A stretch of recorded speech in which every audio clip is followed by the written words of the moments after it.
네, 우리 세 번째 강의 시작하는데 제가 기도하고 오늘 시작하도록 하겠습니다. 하나님 아버지, 주님의 크신 은혜에 감사드립니다. 오늘도 우리 수요 신앙 강좌로 함께 모였습니다. 우리 크리스천들이 미디어를 어떻게 보아야 될지, 살펴보아야 될지 확인하며 또 하나님께서 그것을 통해 우리에게 어떤 지혜를 주실지 기대하며 오늘 이 시간을 시작하고자 합니다. 하나님께서 시작하는 순간부터 끝나는 순간까지 주님의 은혜로 함께 해주셔서 우리가 주님께서 주시는 지혜로 풍성해지는 귀한 시간 될 수 있도록 주님 역사하여 주시옵소서. 이 사순절 기간 동안 우리가 주님 앞에서 더욱더 경건해지기를 소망합니다. 미디어를 통하여서도 더 경건해지는 저희들 한 사람 한 사람 될 수 있도록, 그래서 우리들의 삶을 통해 예수님의 빛이 비치는 역사가 일어날 수 있도록 주님 인도하여 주시옵소서. 모든 것에 감사드리며 예수님의 이름으로 기도드립니다. 아멘. 오늘 강의 제목은 내 스마트폰의 게이트키퍼 되기입니다. 이게 무슨 말일까요? 우리 이전 강의를 다 들으신 분들은 게이트키퍼라는 게 무슨 얘기인가 기억하고 계실 텐데, 또 들으신 분들 중에서도 벌써 또 한 주, 두 주 지나서 저게 뭐더라 이렇게 생각하시는 분들도 있으실 것 같습니다. 한번 정리를 한번 해보죠. 게이트키퍼는 어떤 겁니까? 한국말로 번역한다면 수문장입니다. 수문장이 뭐죠? 예, 문지기, 우리 축구 같은 데서 이렇게 골을 지키는 골키퍼 같은 것을 말하는 건데요. 자, 그 중에서 이 게이트키퍼라는 용어는 어디서 쓰는 용어냐면 미디어에서 쓰는 용어죠. 예를 들어 신문이라던가 방송이라던가 이런 곳에서 어떤 내용을 보고 나서 이 정보가 사실인가 아닌가를 확인하고 좋은 내용인가 아닌가를 확인한 다음에 우리 신문사에서는, 우리 방송사에서는 이거는 방송하면 안 되겠다 생각하면 그것을 거르게 됩니다. 그 역할을 게이트키퍼라고 그렇게 부릅니다. 대표적인 사례가 어떤 게 있을까요? 지금 저희 미국하고 이란이 전쟁 중에 있어요. 수없이 많은 가짜 영상들이 지금 돌아다니고 있다고 합니다. 혹시 보신 분들도 계실지 모르겠습니다. 유튜브를 보거나 어디 온라인 같은 데, 인터넷 같은 데서 이렇게 확인하다 보면 뭐 텔아비브가 불바다가 됐다거나 뭐 다양한 뭐 그런 영상들이 나오는데, 요즘 AI가 너무 발전을 해가지고 아무나 그런 거를 만들 수 있다 보니까 온갖 가짜 영상들이 돌아다니고 있다는 거예요. 그럼 그걸 누가 확인해 줄 수 있을까요? 보면은 굉장히 그럴싸하거든요. 그걸 이제 확인해 줄 수 있는 거는 아무래도 아직까지는 기성 미디어가 되겠죠. 그래서 보다 보면 뭐 연합뉴스라든가 뭐 그런 뉴스 채널 같은 데서 이런 영상이 이번 주에 많이 떠돌아다녔는데 이것이 맞습니다, 틀립니다, 이렇게 팩트 체크를 해주는 그런 것들을 보실 수가 있습니다. 그게 바로 게이트키핑의 역할이에요. 그래서 과거에 신문 방송 시대에는 나쁜 것을 걸러주는 게이트키퍼가 있었습니다. 편집국장. 딱 그 역할을 하는 사람들이죠. 그런데 이제 현대의 뉴미디어 사회에서는 그 수문장이 사라져 버린 거죠. 그럼 누가 그 역할을 대신해야 될까요? 여러분 손에 방송국이 있습니다. 스마트폰이라고 하는 방송국이 있습니다. 이 방송국의 게이트키퍼는 누가 하셔야 돼요? 여러분 스스로 하셔야 돼요. 내 스마트폰이니까 내가 해야 됩니다. 그래서 여기 빈 칸에는 나 자신이라고 그렇게 적어주시면 됩니다. 우리가 지난주, 지지난주 두 주 동안 이야기했던 것 중에서 중요한 부분 하나를 다시 한번 짚어드렸어요. 우리가 게이트키퍼가 돼야 됩니다. 그래서 제목을 제가 내 스마트폰의 게이트키퍼 되기라고 그렇게 붙여놨습니다. 자, 그렇다면 이 게이트키퍼가 될 수 있는 방법은 무엇일까? 그걸 이제 오늘부터 한번 보도록 하겠습니다. 자, 게이트키퍼가 사라져서 나 자신이 수문장이 되어야 됩니다, 게이트키퍼가 되어야 됩니다 말씀드렸는데 곧바로 이 내용이 나오는군요. 제가 이걸 넣어놓은 걸 또 깜빡했네요. 이거는 젊은 사람들이 즐겨보는 이제 웹툰 중에 유미의 세포들이라고 아주 유명한 인기를 끌었던 만화가 있습니다. 이 친구가 이 아이의 여성이죠. 30살 정도 된 여성인데 주인공인데, 이 여성의 마음의 문을 지키는 세포입니다. 사실은 말은 안 되지만 웹툰이니까 이해하시고 마음의 문을 지킵니다. 비밀번호가 있어요. 근데 그 만화에 어떤 내용이 나오냐면 이 여성은 귀여운 걸 너무 좋아해서 귀여운 게 다가오면 비밀번호를 몰라도 마음의 문을 열고 들여보낸다는 거예요. 딱 지금 말씀드린 게이트키핑 역할이에요. 그러면서 예시를 들어요. 예를 들면 강아지, 고양이, 병아리, 아기 돈가스 등등 이렇게 이제 나왔습니다. 그래서 얘네들은 프리패스라는 거 그냥 들어간다는 거예요. 왜냐하면 저 외에 툴을 쓰고 있으면 귀여운 거니까 귀여운 건 괜찮아. 내 마음의 문을 열어줄 거야. 내 마음속에 얼마든지 들어와도 돼. 그런다는 거예요. 근데 그래서 저런 모습을 뒤집어 쓰고서 늑대 같은 것이 들어가는 이제 그런 장면이 이제 좀 이따가 나오게 됩니다. 제가 거기까지 보여드리진 않지만 이 웹툰에서 그런 내용이 나오게 됩니다. 그러니까 자기의 마음의 문을 자기가 지키는 것인데 그 사람의 마음을 뚫고 들어갈 수 있는 것들이 있다는 거죠. 우리들의 무의식 속에 그런 게 있다는 거예요. 누구라도 그렇게 할 수 있다는 거죠. 그런데 그것을 막기 위해서 우리는 훨씬 더 철저하게 막을 필요가 있다. 이 말씀을 드리려고 제가 이 그림을 넣어놨었습니다. 자, 사실은 수문장이 나 자신이 되어야 된다 말씀드렸지만 뉴미디어 시대에는 숨어있는 수문장이 있습니다. 그 숨어있는 수문장의 이름을 우리는 알고리즘이라고 부릅니다. 이게 더 무섭습니다. 왜냐하면 이 알고리즘을 우리가 잘 이해하지 못하기 때문에 그래요. 숨어있기 때문에 더 위험합니다. 예를 들어 보겠습니다. 기성 미디어 같은 경우에는 우리가 그 미디어 자체를 신뢰할 것인가 불신할 것인가를 결정함으로써 우리 자신이 스스로 게이트키핑을 할 수가 있어요. 대표적으로 어떤 신문사는 아주 보수적인 신문사고 어떤 신문사는 아주 진보적인 신문사라고 생각해 봅시다. 뭐 다 보고서 그 안에서 내가 판단하는 게 제일 건강하긴 하지만 내 어떤 성향 때문에 내 어떤 정치적 성향 때문에 나는 이쪽 거보다는 이쪽 거를 주로 보고 싶어. 선택할 수 있잖아요. 결정할 수 있단 말이에요. 그러면은 나와 성향이 맞지 않은 이 신문사의 편집국장이 게이트키퍼를 어떻게 하든지 간에 그 사람의 게이트키핑을 내가 받아들이지 않으면 그만이에요. 이해를 하니까 내가 알고 있으니까 이 신문사는 이런 신문사, 이 방송사는 이런 방송사, 그럼 나는 주로 이 방송사 걸 봐야지 이렇게 선택할 수가 있어요. 근데 문제는 뉴미디어 시대의 알고리즘은 그게 안 된다는 게 제일 큰 문제입니다. 여러분 알고리즘이라고 하는 것이 어떻게 적용되는 건지 알고 계시는 분 계세요? 나는 알고리즘의 통달에 있다. 어떤 원리인지 나는 잘 알고 있다. 나는 이 알고리즘에게 당하지 않을 자신이 있다. 그런 분들 있으세요? 제가 강의를 준비하면서 알게 된 게 있습니다. 저도 모른다는 걸 알게 됐습니다. 알고리즘의 원리를 제가 여러분들께 알려드리기 위해서 뭐 공학까지 들어가 가지고 막 다 살펴봤어요. 컴퓨터 공학에서 말하는 알고리즘이 무엇인지 이게 이렇게 왔다 갔다 해서 어떻게 된다는 건지 열심히 들여다봤는데 1시간, 2시간을 들여다봐도 정확하게 무슨 얘기인지를 모르겠어요. 근데 이 알고리즘이 실질적으로 숨어있는 게이트키퍼 역할을 합니다. 대표적인 사례를 한번 들어볼게요. 이런 경험 해보신 적 있으실 거예요. 내가 가족들하고 밥을 먹다가 여름 휴가 계획을 얘기했습니다. 야, 이번 여름에는 칸쿤에나 한번 가볼까? 이렇게 얘기를 했어요. 여름에는 칸쿤 잘 안 가나요? 주로 겨울에 가죠. 따뜻한 데는. 이번 여름에는 밴푼을 한번 가볼까? 얘기를 했어요.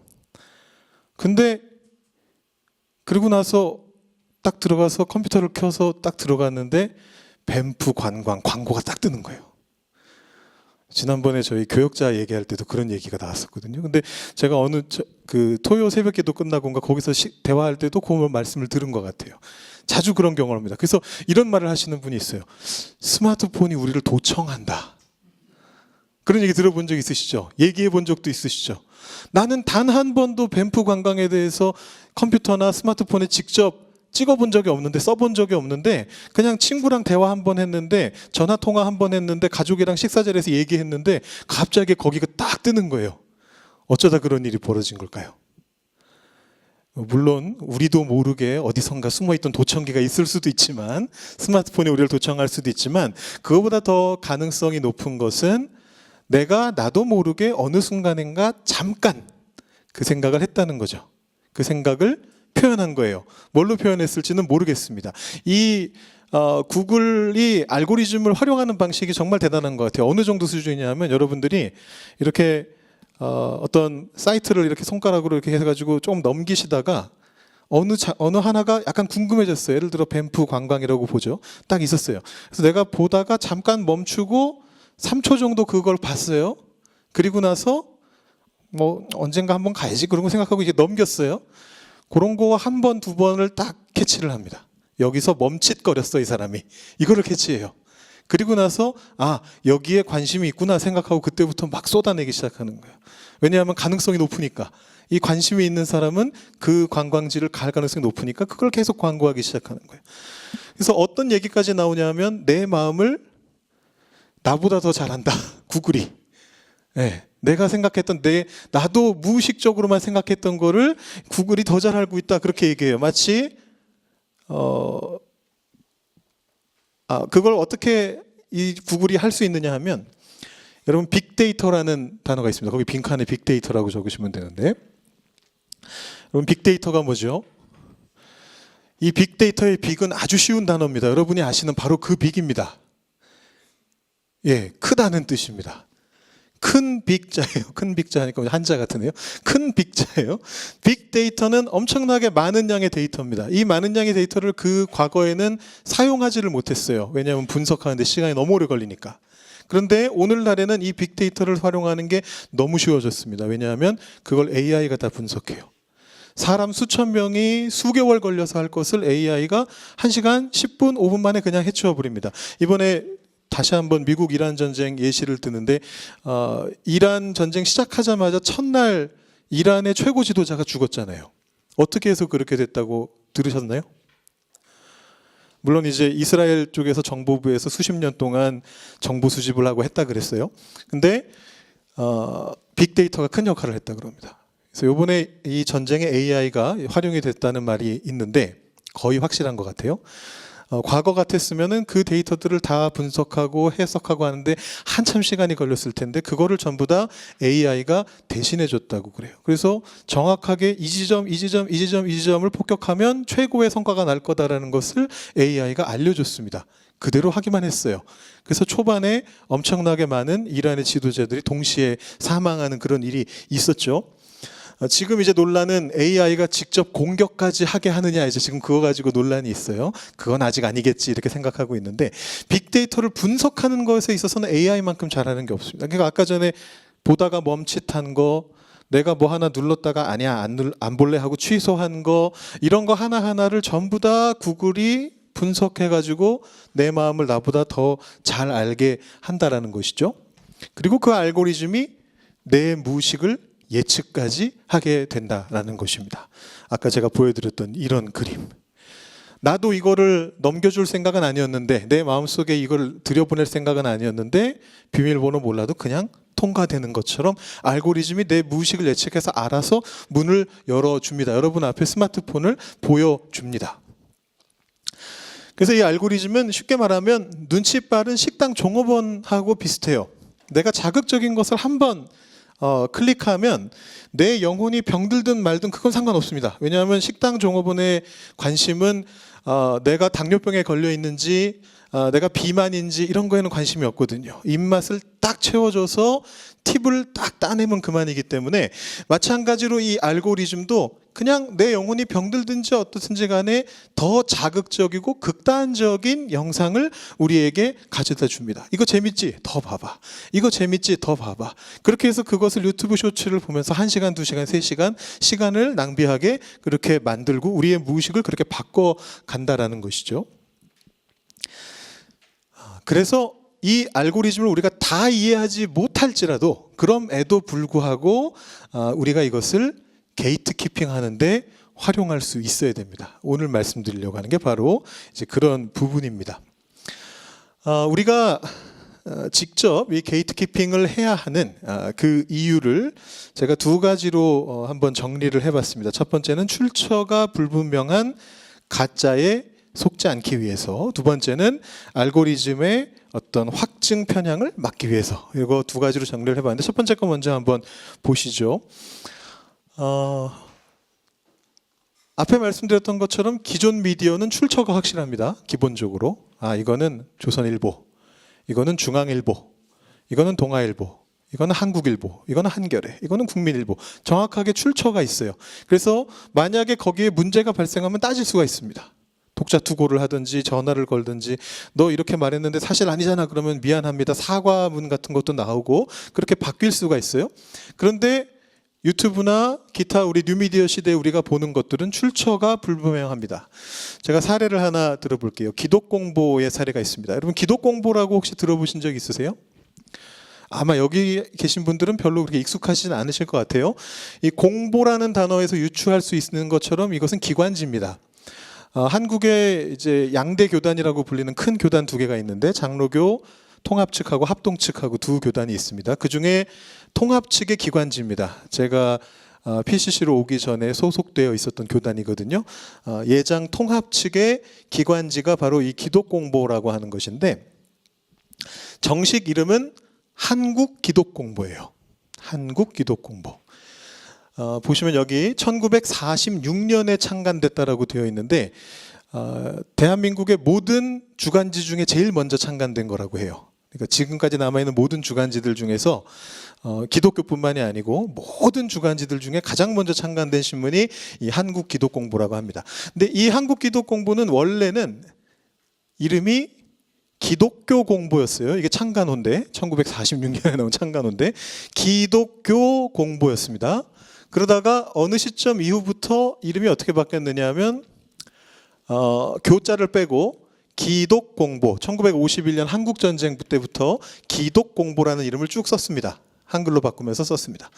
그러다가 1966년도에 아마 이때가 박정희 정권 때였던 것 같은데 어떤 언론 탄압이 있었던 것 같아요. 그래서 이 기독공보가 폐간됐다가 다시 70년에 복간을 했는데 이때 같은 이름으로는 복간을 허용할 수 없다라는 정부 방침이 있었다고 합니다. 그래서 그 정부 방침에 따라서 위에 한국을 집어넣은 거예요. 그래서 70년부터 이름이 한국기독공보로 바뀐 겁니다. 별로 중요하진 않습니다, 여러분. 이거 뭐 받아 적으실 필요까지는 없어요. 예시를 들고 있는 중이에요. 그래서 상당히 오랜 기간 동안 기독공보라는 이름으로 불리다가 20년 정도 기독공보라는 이름으로 불리다가 그 이후로 70년대부터는 한국기독공보라고 불렸는데 당연히 요걸 빼고 그냥 기독공보라고 부르면 사람들이 전부 다 이 신문을 생각을 한 거죠.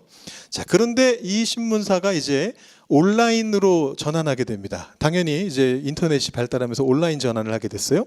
그래서 온라인 전환을 하면서 아마 제가 알기로 기독교 언론 중에 최초로 온라인 사이트를 만들었습니다. 한국기독공보 사이트를 만들었어요. 근데 어떤 약삭 빠른 사람이 이 한국기독공보가 오랫동안 기독공보라는 이름을 가지고 있었잖아요. 그리고 그 이후에도 그냥 약칭으로 부를 때는 한국자를 빼고 그냥 기독공보라고 불렀단 말이에요. 어떤 약삭빠른 양반이 이 기독공보라는 상표명을 온라인상에서 상표명을 등록을 한 거예요. 그리고는 자기가 기독공보라는 이름으로 온라인 인터넷 언론사를 만든 거예요. 그리고 나서 구글에서 기독공보라고 검색을 하면 원조인 한국기독공보가 아니라 그 약삭빠른 사람이 만든 기독공보가 더 위에 뜨는 거예요. 지금은 아마 제가 알기로 법적 분쟁에서 져가지고 통합기독공보로 바꾼 걸로 알고 있어요. 통합측 기관지라고 했잖아요. 통합기독공보라고 앞에 통합자를 붙였어요. 그러니까 헷갈리게 하는 거예요, 사람들을. 그래서 당시에 제가 한 15년쯤 전에 일이 있어가지고 이 기독공보 관련해서 제가 좀 볼 일이 있어가지고 그때 알게 됐던 건데 온라인으로 기독공보를 들어갔다가 논조가 너무 이상해서 이게 아무리 봐도 교단 정식 기관지의 논조가 아닌데 이상하다라는 생각이 들어서 파고들다가 발견하게 됐던 거였어요. 지금은 이제 바뀌었지만 그때 당시에 이분이 교단 안에서 굉장히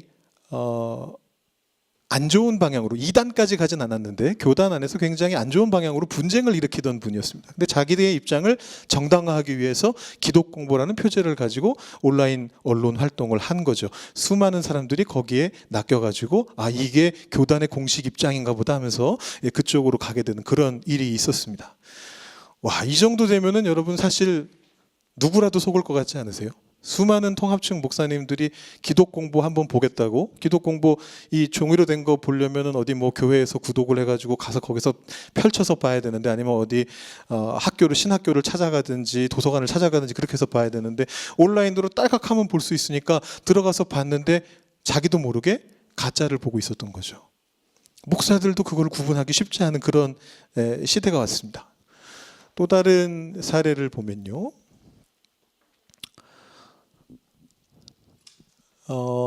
여러분 천지일보라고 혹시 들어보셨나요?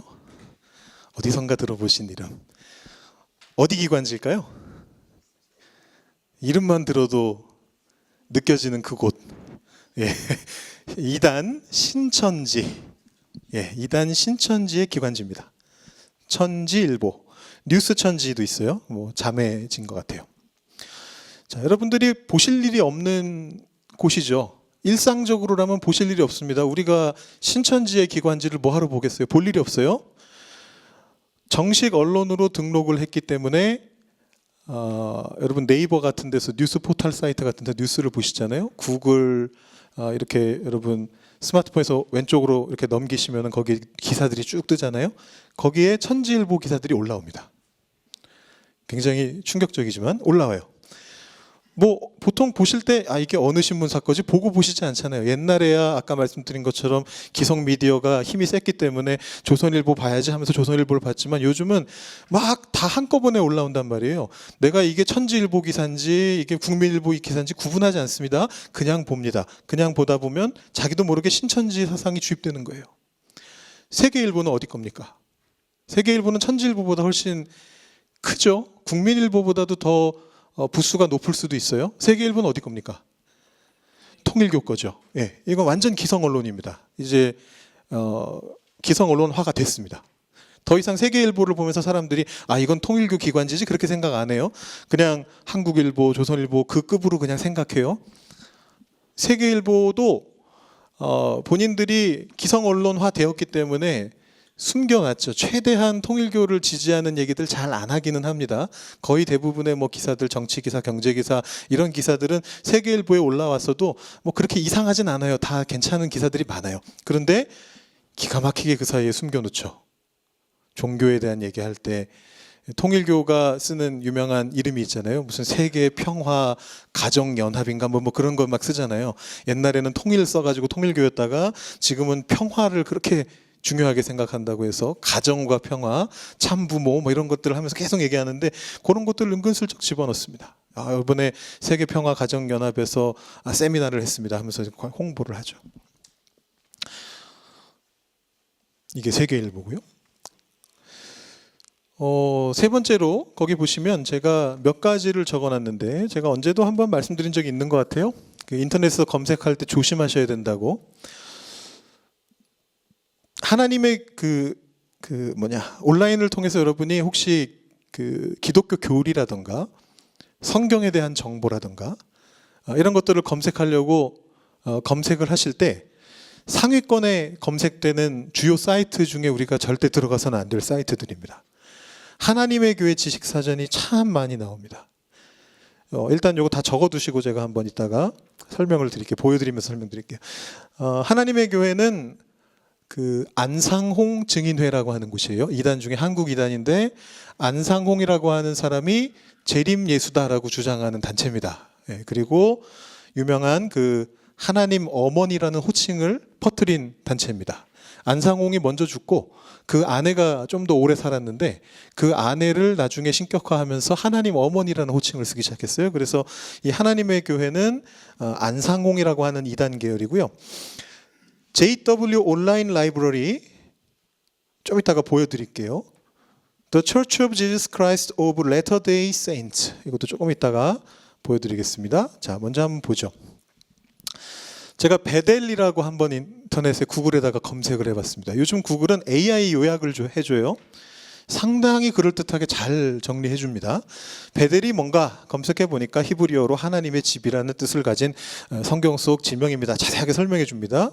뭐 위치, 예루살렘 북쪽 어디쯤에 있었고 어원은 집이라는 뜻의 베이트에 하나님이라는 뜻의 엘이 붙어 있습니다. 이런 거 쫙 잘 설명해 줬습니다. 기가 막히게 잘 설명했습니다. 근데 참고 사이트가 옆에 나와요. 하나님의 교회 지식사전 이렇게 적혀 있어요. 하나님의 교회 지식사전이 바로 아까 말씀드린 이단 사이트예요. 이 이단 사이트를 제일 맨 위에 뒀네요. 그 뒤가 두란노 서원입니다. 두란노 서원은 한국의 온누리교회 계열에서 운영하는 곳이죠. 굉장히 큰 기독교 그 출판사인데 신뢰할 만한 곳이죠. 두란노 서원에서 비전 성경 사전 같은 거 만들고 해서 많은 정보가 있어요. 여기도 보통 많이 인용하는데 그 위에 하나님의 교회 지식 사전, 그 다음에 출처를 알 수 없는 블로그 글도 인용을 했다는 거예요. 자기가 정리해 놓은 거예요. 다행히 요즘은 자세하게 적어놨어요. 요 내용은 두란노 서원에서 가져왔고, 요 내용은 두란노 서원에서 가져왔고, 요 내용은 하나님의 교회 지식 사전에서 가져왔습니다. 이렇게 출처를 그나마 좀 적어놓기는 하는데, 그냥 아무 생각 없이 AI 요약을 쭉 읽다 보면은 자기도 모르게 이단적인 얘기를 듣게 될 수 있는 거죠. 제가 밑으로 내려서 사이트는 어떻게 검색되나 확인해 봤습니다. 제일 위에 나무 위키하고 위키피디아가 나왔습니다. 이 둘은 솔직히 말씀드려서 신뢰할 만한 사이트는 아니지만 그래도 어느 정도 검증된 사이트죠. 신뢰할 수 없는 이유는 아무나 바꿀 수 있기 때문에. 위키 계열이 다 그래요. 위키라고 하는 사이트는 아무나 들어가서 수정할 수 있는데 집단 지성으로 인해서 대체적으로는 맞는 말들이 쓰여져 있습니다. 대체적으로는. 그런데 대신에 이 둘은 기독교적인 내용은 아니죠. 모두가 쓰는 거니까 아무나 들어와서 할 수 있는 거기 때문에 개신교적이거나 기독교적인 입장에서 쓴 건 아니고 그냥 뭐 역사적으로 그런 식으로 적혀 있어요. 그 다음에 제일 위가 하나님의 교회 지식사전이에요. 네. 사이트 제일 이 위키 2개 빼고 제일 위에 하나님의 교회 지식사전이고 그 다음에 두란노 서원이 있어요. 그러니까 사람들이 아무 생각 없이 여긴 위키피디아네, 여기가 교회 거네, 이거 들어가야지 하고 눌러서 들어가면 그냥 이단의 내용을 그냥 보게 되는 거예요. 골로새를 검색해 봤습니다. 제일 위에 역시 하나님의 교회 지식 사전이 나왔어요. 골로새는 고대 로마의 영토였던 마음에서 아마 내용 중에는 거의 틀리진 않을 거예요. 맞긴 맞을 거예요. 그런데 그 사이에 뭐가 들어있을지 모른다는 게 핵심이죠. 두란노 서원이 세 번째에 있습니다. 이거는 그냥 블로그예요. 확신할 수 없는, 안의 내용을 검증할 수 없는 블로그예요. 모르드게를 검색해 봤습니다. 위키피디아가 나오고 블로그가 나왔습니다. 자, 여기에 얘가 나왔네요. jw.org라고 나왔습니다. 여러분 jw.org를 보고서 여기는 이단 사이트겠지라고 생각하실 수 있나요? 예전에는 제가 예전에 강의할 때 한 3, 4년 전까지만 해도 하나님의 교회 지식사전과 함께 아주 많이 나오던 게 뭐냐면 워치타워 온라인 라이브러리였습니다. 여러분 워치타워 혹시 들어보신 적 있으시죠?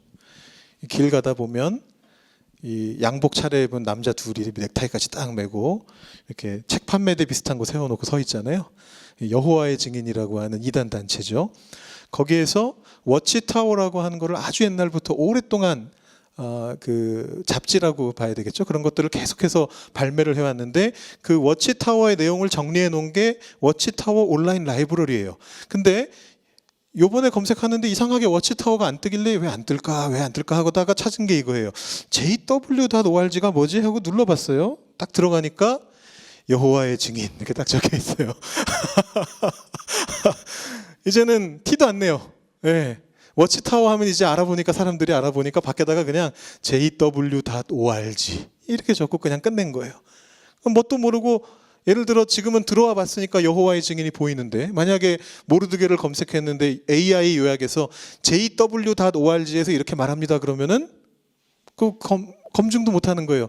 그냥 그런 사이트에서 그렇게 말하나 보다라고 그렇게 생각하게 되는 거죠. 이번에는 나다나엘을 한번 검색해 봤습니다. 보니까 맨 위에가 바이블 벌스 스터디라고 되어 있는데 어떤 데인지 모르겠어요. 그 다음에 위키피디아가 나왔어요. 공용이죠, 이거는. 그 다음에 아까 보셨던 한국 기독공보가 나왔어요. 여기는 검증된 사이트죠. 통합측 기관지입니다. 두란노 서원이 나왔고요. 그리고 요 밑에 jw.org가 또 나왔어요. 5번째로. 이렇게 이게 섞여 나온다는 거예요. 믿을 만한 소스, 이단 소스, 비기독교 소스 이런 게 그냥 막 섞여 나온다는 거예요. 출처를 확인할 수 없는 소스. 제가 궁금해가지고 여기 한번 들어가 봤어요. 믿을 만한 사이트인가 들어가 봤거든요. 이상한 게 정보가 없어요. 자기들에 대한 정보를 아무데도 적어놓지 않았어요. 주소도 적어놓지 않고 아무것도 적어놓지 않았어요. 제가 하나하나 다 눌러본 기록을 제가 일부러 같이 찍어봤거든요. 처음에 들어와서 컨택트부터 들어가 봤어요. 이 사람들이 어느 교회 소속인가, 어느 교단 소속인가, 어느 지역에서 활동하는 사람인가 보려고 들어가 봤는데 컨택트에 들어갔는데 아무 정보가 없어요. 그래서 파티시페이트 들어가 봤더니 또 아무 정보가 없어요. 그냥 뭐 한국어나 다른 나라 말로 번역하는 거 도와주세요. 뭐 이런 거 써 있어요. 다른 데도 다 들어가 봤어요. 카피라이트도 들어가 보고 뭐도 들어가 보고 쫙 다 들어가 봤는데 어바웃도 들어가 보고 다 들어가 봤는데 그 어디에도 자기네들에 대한 정보가 없어요. 그러다가 맨 마지막에 이 어바웃에 들어가 가지고 쭉 전체 내용을 읽어본 결과 이상한 곳은 아닌 것 같다라는 결론에 도달했어요. 제가 가지고 있는 신학적 지식을 토대로 이런 방향성이면 나쁘지는 않은 것 같다라는 결론에 도달했어요. 그렇다고 제가 여기를 추천해 드릴 수 있을까요? 없을까요? 그냥 한번 훑어봤는데 이상하지는 않은 것 같다. 이거 가지고 제가 추천해 드릴 수는 없어요. 또 그 안에 어떤 사이트, 어떤 페이지에 어떤 이상한 내용이 들어가 있는지는 알 수 없으니까. 그래서 그런 데가 그냥 위에 떡하니 올라온다라는 것입니다.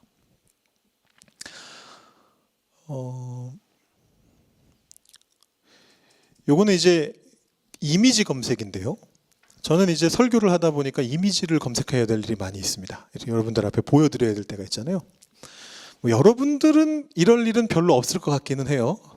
인터넷에서 어떤 교회 관련, 기독교 관련 이미지를 찾아서 어디서 활용하실 일들은 별로 없으실 것 같긴 하지만 이 이미지 쪽에서 엄청나게 활약하는 데가 바로 여기입니다. The Church of Jesus Christ of Latter-day Saints. 어딘지 아세요? 레터데이는 말일 혹은 후기라고 그렇게 번역을 하죠. 세인트는 성인이라는 뜻인데 성도란 뜻도 됩니다. 우리가 여러분들한테 성도님 말씀할 때 그 성도가 세인트라는 단어 됩니다. 레터데이 세인트가 후기 성도 예수 그리스도 교회예요. 혹은 말일 성도 예수 그리스도 교회라고 부릅니다. 여러분들이 더 잘 아시는 표현으로는 안식교입니다. 이단입니다. 예, 안식교 계열의 이단입니다. 여기가 그 그래픽을 굉장히 잘 활용하는 곳이에요. 오래됐어요. 제가 검색을 교역자가 되기 전부터도 인터넷을 통해서 이런 검색을 했는데 뭔가 이런 예수님 그림 이런 것만 검색하면 하여튼 제일 먼저 나오는 데 중에 하나가 저기예요. 굉장히 열심히 자기들 나름대로 굉장히 열심히 그 사역을 하는 거죠. 문서 사역 같은 걸 하는 거죠. 쉽게 말하면 이미지 쪽으로. 그래서 저도 이 그림 딱 좋다 써야겠다라고 생각하고 이렇게 가지고 왔다가 근데 좀 수상한데 그림체가 좀 어디서 많이 본 그림체인데 그리고 나서 다시 출처를 보면 저기 있는 데가 있고 그럴 때는 이제 어이구 큰일 날 뻔했다 하고 안 쓰죠. 사실 그 그림에 무슨 큰 문제가 있지 않겠지만 그래도 혹시나 하는 마음으로 제가 그걸 안 사용하죠. 그러니까 이런 곳들이 다 이단 사이트인데 아닌 것 사이에 섞여 있습니다. 구분할 수가 없어요. 위키피디아고 여기는 로만 카톨릭이라고 돼 있고 여기는 또 무슨 스톤브룩 커뮤니티 처치라고 돼 있는데 이게 어떤 데인지 알 수가 없어요. 좋은 데일 수도 있고 나쁜 데일 수도 있고 전혀 알 수 없는 상태에서 그냥 정보들이 이렇게 나와 있습니다. 이거를 어떻게 우리가 게이트 키핑을 해야 되느냐라는 것입니다. 제가 이걸 여러분들한테 신학 강의를 할 수는 없고요. 자, 이런 거에 속지 않으시려면 신학적으로 이런 걸 조심하십시오라고 말할 수는 없고 그냥 많이 나오는 곳들을 일단 제가 예시로서 알려드린 거고요. 다만 이제 유튜브 영상을 보실 때는 이런 것들을 좀 조심해 보시면 좋을 것 같아요. 자, 잠깐 뉴스 하나 먼저 보시고 이것도 벌써 한 3년 전 뉴스긴 한데 짧은 뉴스 하나를 보시고 제가 말씀을 전달해 드리겠습니다.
중간에 23년도라고 나왔는데 이게 3년 전 뉴스인 것 같아요. 3년 전 뉴스로 제가 기억하는데 지금도 바뀐 게 없습니다. 오히려 더 심해졌다면 더 심해졌다고 볼 수가 있죠.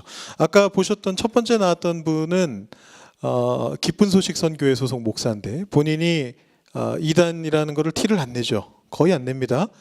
주의를 기울여야 알 수 있어요. 거기 적혀 있었듯이 이 사람이 기쁜 소식 선교회라고 적혀 있으니까, 안양교회라고 적혀 있으니까 잘 아는 사람은, 그거에 대해서 알고 있는 사람은 보다가 이 박옥수 이단이구나 하고 이제 빠져나올 수가 있는 건데, 그런 거를 잘 모르고 그냥 보다 보면은 맞는 것처럼 보이잖아요. 심지어는 자기들이 이단이면서 다른 이단을 공격해서 마치 자기들이 괜찮은 것처럼, 아까 중간에 보셨죠? 신천지를 막 비판하면서 거기는 이단이야 이러면서 자기들은 이단이 아니라고 그렇게 이야기한다는 겁니다.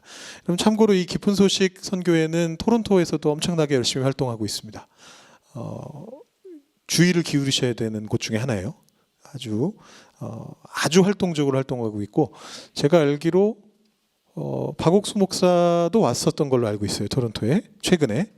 제가 토론토에 온 게 2018년인데 그 사이에 한 번인가 두 번 왔다 간 걸로 제가 알고 있습니다. 그때 어디선가 제가 광고를 본 것 같은데, 그래서 토론토에서도 굉장히 활발하게 활동하고 있고, 뭐 JMS 정도 가면 사람들이 대충 아니까 이 사람은 그 이단도 아니고 사이비라는 거를 뭐 뻔히 아니까 성범죄자고, 그러니까 그 정도까지 당할 사람은 많지는 않겠지만, 그러나 이 유튜브를 아무 생각 없이 보다 보면 그런 일이 벌어질 수 있다는 거죠. 2020년에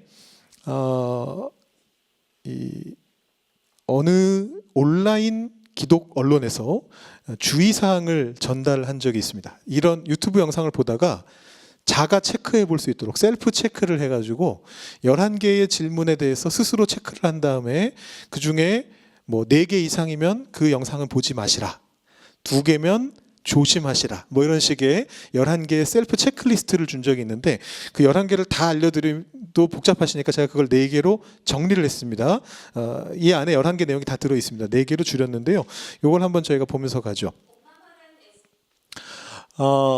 주의, 이런 유튜브 영상은 이단 사이비입니다. 당장 끄세요 라고 적어놨는데, 첫 번째는 소속이 불분명하다.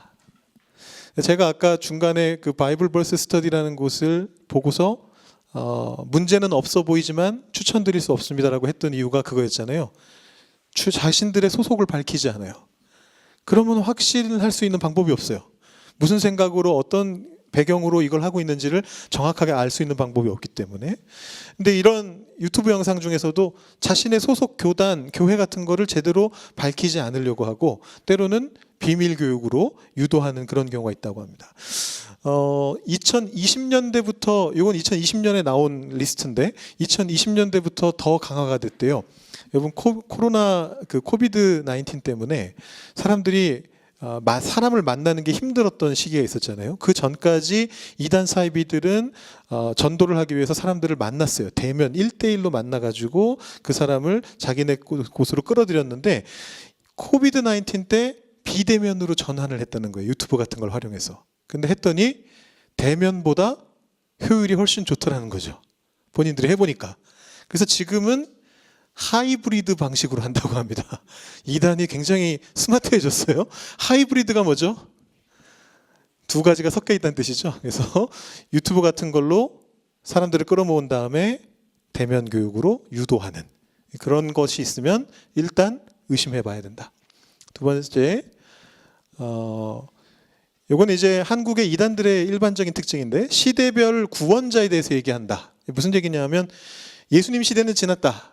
예수님 시대는 예수님이 십자가에 달려 돌아가셨던 그 시대고, 지금은 우리 교주가 누구 딴 사람이 구원자다 이렇게 주장한다는 뜻이에요. 시대별 구원자. 아니면 특정 지역, 하나님이 동방에 누구 뭐 그루터기를 남기셨는데 뭐 이러면서 그 사람이 우리 교주다, 직통계시를 주장하거나 이러면 이것은 확실히 이단 사입이죠. 기존의 정통교회를 극도로 비난하고 자기들에게만 진리가 있다고 한다. 이건 좀 조심스럽기는 한데, 왜냐하면 주로 이제 윤리적인 측면을 따지는 곳에서 정통교회라 할지라도 윤리적으로 타락한 부분에 대해서 비난하는 경우들이 있기는 있어요. 그런 윤리적으로 뭐 비난한다고 해서 무조건 저 이 사람들은 이단이야 이렇게까지 가면 너무 과한데, 그러나 극도로 비난하고, 중요한 건 여기에 있죠. 극도로 비난하고 그 결과로 자기들만 옳다라는 식으로 나오면 거의 이단일 확률이 높다라는 얘기죠. 그다음에 이것도 이제 이단들 사이비 종교들의 아주 특징인데 암호식 비유풀이. 비유를 푸는데 여기 감춰져 있는 거를 자기들만 안다고 하면서 뭔가 해석의 방법을 가지고 해석을 합니다. 제가 여러분들께 비유 같은 거 설교할 때는 항상 맥락을 따지잖아요. 성경 안에서 이게 어떤 의미인가 이런 것들을 따지는데 그런 게 아니고 그냥 단어 하나 두 개 이렇게 갖다 놓고서 암호 풀이하듯이 비유 풀이를 해요. 종말 날짜가 정해졌다고 말한다거나 뭐 프리메이슨 이런 걸 얘기하면서 뭐 음모론을 얘기하고 지금 이 시대가 말세다 이런 얘기들을 하면서 공포를 조장하는, 그래서 시한부 종말론으로 몰아가려고 하는 이제 그런 영상들을 혹시 보시게 된다면 당장 끄셔야 된다. 당장 끄셔야 된다라는 겁니다. 또 한 가지는 알고리즘의 확증 편향을 막기 위해서인데, 뭐 지난주에 제가 거의 말씀을 드렸기 때문에 혹은 극단화를 막기 위해서인데 그냥 간략하게만 정리를 하겠습니다. 시간이 많지 않기 때문에. 그래서 내가 좋아하는 것만 계속 보게 만들고 편식하게 만들고 그러다 보면은 내 생각만 옳다고 믿게 돼요. 밖에서 들어오는 무슨 이단 사이비의 생각이 아니라 내 생각이지만 내 생각이라 할지라도 편식하고 혼자 이게 최고야 라고만 생각하게 되면 타인과의 대화를 단절시켜서 문제를 야기할 수가 있습니다. 자, 그래서 본격적으로 그러면 우리가 어떻게 할 것인가 살펴보겠습니다. 자, 첫 번째, 이상한 영상, 가짜 뉴스, 이단 영상 뜨면은 절대로 클릭하지 마십시오. 가장 중요한 원칙인데, 근데 이미 클릭했을 수도 있잖아요. 강의 듣기 전에 이미 눌렀어. 혹은 본 순간에는 그럴싸해가지고 이거 아니겠지 하고 눌러봤는데 보다 보니까 이상해. 그럼 어떻게 해야 될까요? 유튜브의 알고리즘 정화를 위한 아주 중요한 기능이 있습니다. 영상 제목 옆에 점 3개를 누르세요. 온라인은 점 3개가 아마 세로로 돼 있을 것이고 오프라인이 아니라 뭡니까? 그 모바일은 세로로 돼 있을 것이고 컴퓨터는 가로로 점 3개가 있을 겁니다. 설정이란 뜻이죠. 누르고 나서 보면 관심 없음 또는 채널 추천 안함 을 누르면 됩니다. 제가 좀 이따 보여드릴게요. 제가 캡처를 해왔습니다. 꼭 봐야 한다면, 아마 여러분들은 이럴 일은 없으실 것 같긴 하지만 저 같은 경우는 이번에 준비를 하면서 꼭 봐야 돼서 봤죠. 왜냐하면 여러분들께 알려드려야 되니까. 그러면 꼭 봐야 된다면 어떻게 해야 되느냐? 굉장히 좋은 기능이 있습니다. 모바일도 있는 거로 알고 있는데 시크릿 모드라는 기능이 있습니다. 이거는 여러분들은 뭐 쓰실 일은 없으실 것 같아서 제가 자세하게 어떻게 해야 되는지까지는 알려드리지는 않을 건데, 아니면 유튜브에서 로그아웃을 하고 보시면 돼요. 그럼 내 알고리즘에는 아무 영향을 주지 않습니다. 그래서 이런 방식으로 보고 그냥 그 창을 꺼버리면 이제 더 이상 내 알고리즘하고는 상관이 없어지기 때문에 이런 방법을 활용할 수도 있습니다. 제가 요거 한번 보여드릴게요. 여러분 직접 하실 수 있게.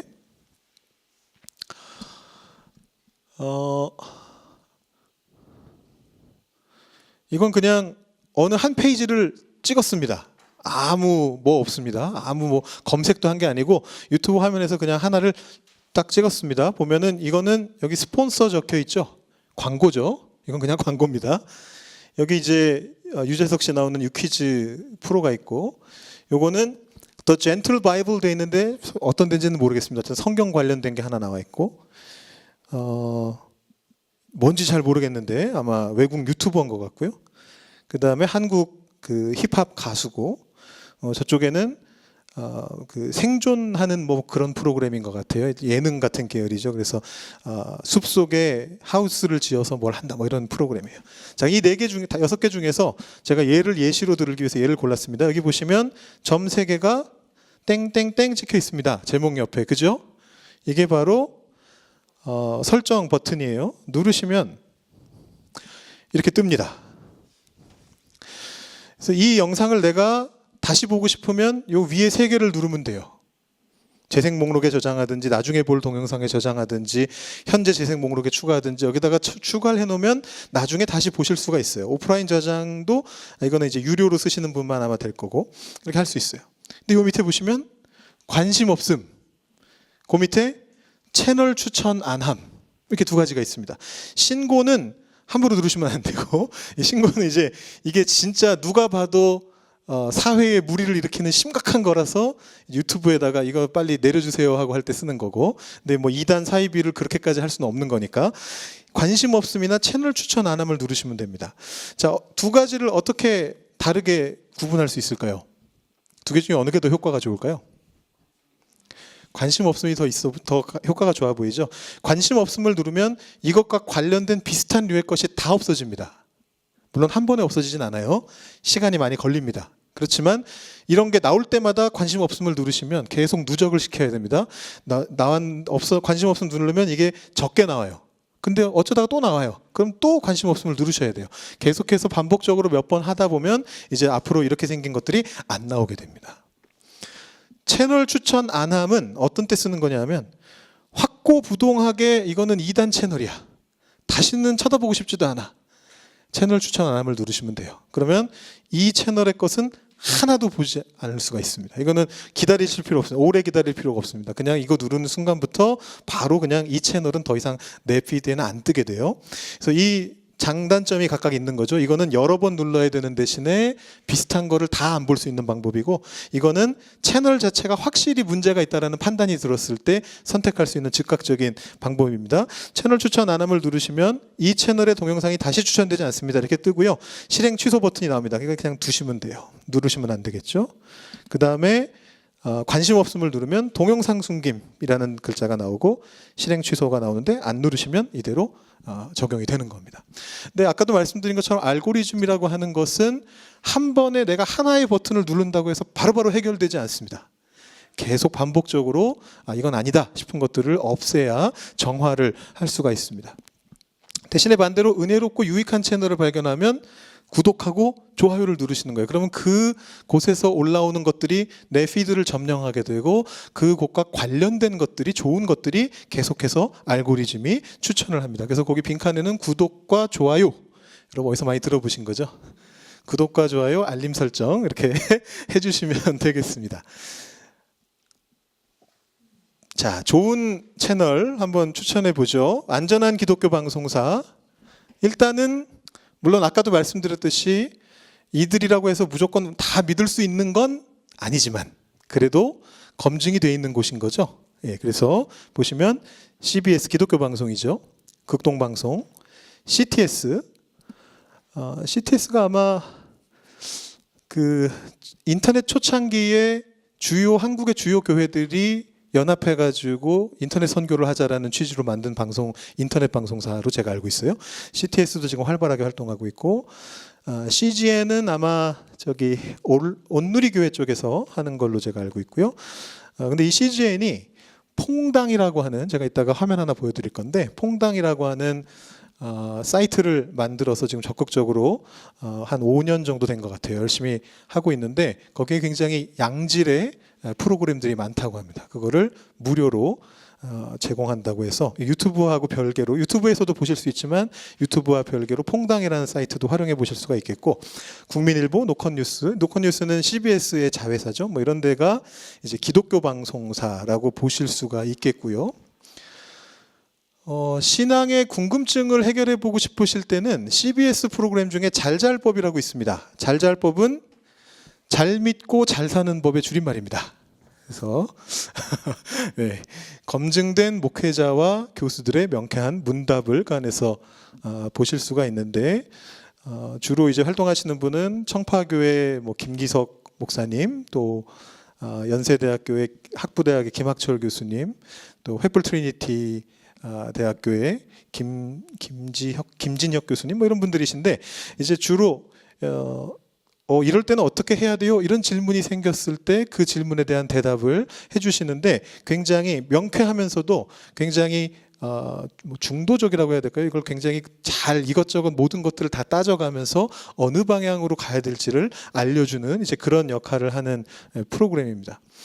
설교를 듣고 싶으실 때는 CTS도 괜찮고요. 가피플 TV도 괜찮습니다. 설교가 굉장히 많이 있습니다. 데이터베이스화 되어 있습니다. 다만 이제 주의하셔야 될 거는 본인이 좀 신뢰하는 목사님의 이름을 검색해서 보시면 될 것 같아요. 이게 거의 데이터베이스다 보니까 온갖 설교자들의 설교가 다 들어 있습니다. 근데 그 중에서는 또 좀 이상한 방향으로 설교하시는 분들도 있기는 있기 때문에 가급적이면 좀 검증된 분들 거를 들어보시면 될 것 같고요. 이게 바로 아까 말씀드린 폰단트라고 적혀 있는데 FONDANT 이렇게 적혀 있는데 퐁당이라고 하는 곳이고요. 프로그램들이 굉장히 알차게 구성이 되어 있습니다. 영화도 있고 퀴즈를 위한 것들도 있고 제가 보려고 보니까 로그인을 무조건 하게 하더라고요. 근데 아마 구글 연동 로그인도 가능하고 다양한 로그인이 되기 때문에 그렇게 해서 보시면 되겠고 이게 잘잘법이고요. 잘 믿고 잘 사는 법. 잘잘법은 기독교 복음을 통해 우리의 실존을 튼튼히 세우고자 합니다. 이렇게 적혀 있습니다. 그 다음에 보시면은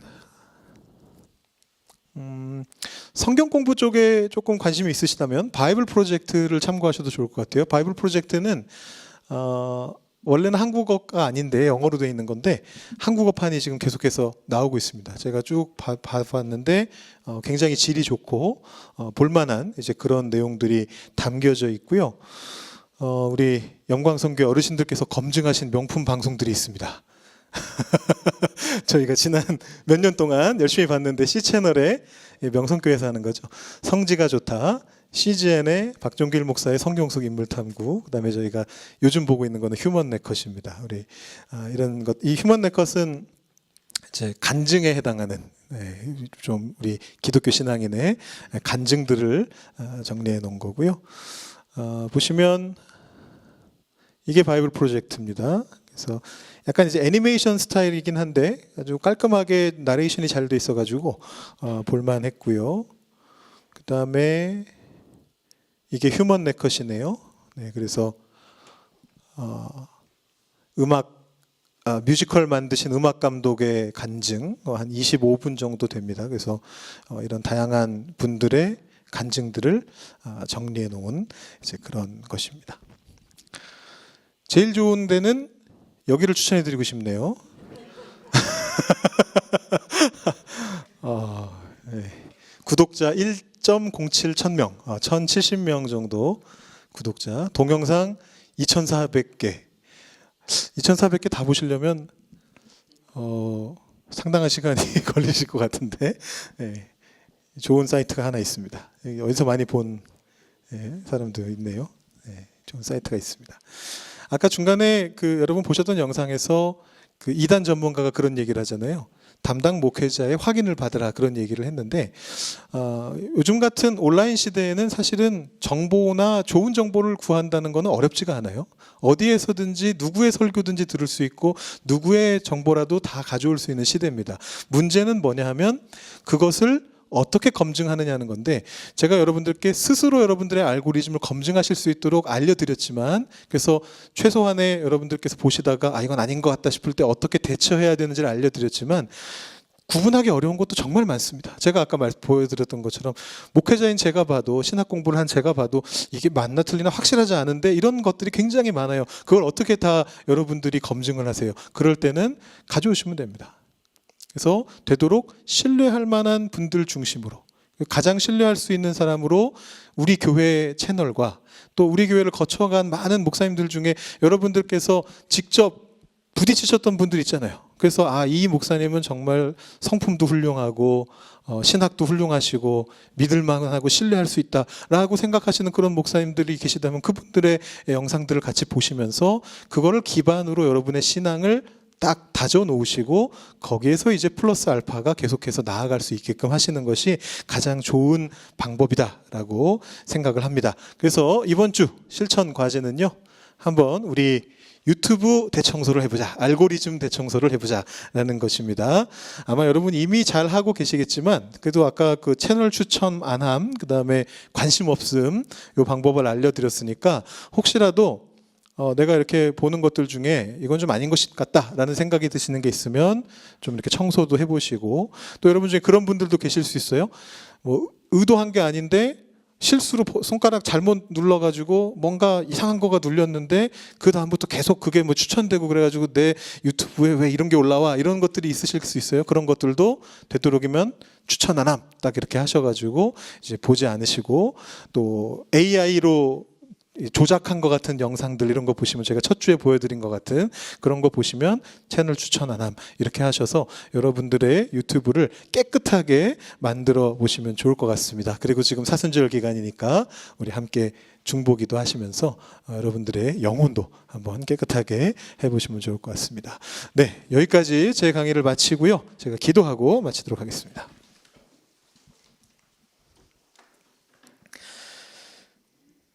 사랑의 하나님 아버지, 감사합니다. 하나님께서 우리와 함께 해주셔서 우리의 가장 가까운 곳에 있는 스마트폰도 주님의 뜻에 합당하게 만들어갈 수 있도록 우리에게 지혜를 허락하여 주시니 감사합니다.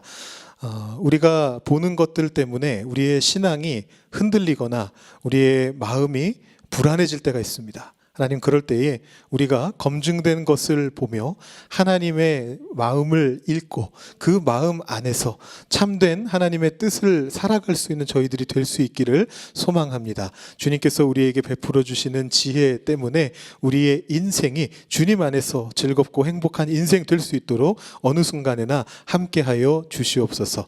내 스마트폰의 게이트 키퍼가 되어서 이 스마트폰을 통해 하나님의 뜻을 더 알게 되고 하나님께서 우리에게 주시는 것들을 더 누릴 수 있는 그 은혜 속에 살아갈 수 있는 저희들 될 수 있도록 인도하여 주시옵소서. 이 사순절 기간 동안에 우리가 미디어를 조금 줄이고 그 시간에 함께 기도하는 프로젝트를 계속해서 진행하고 있습니다. 우리들 마음속에 기도하고자 하는 마음을 주셔서 우리 교회의 이웃들을 위해 함께 기도하고 또 우리 자신을 위해서 기도하면서 이 사순절의 시간이 내 스마트폰뿐만 아니라 나의 영혼 전체가 함께 정화되는 귀한 경건한 시간이 될 수 있도록 주님 역사하여 주시옵소서. 돌아가는 발걸음도 지켜주시길 소망하며 예수님의 이름으로 기도드립니다.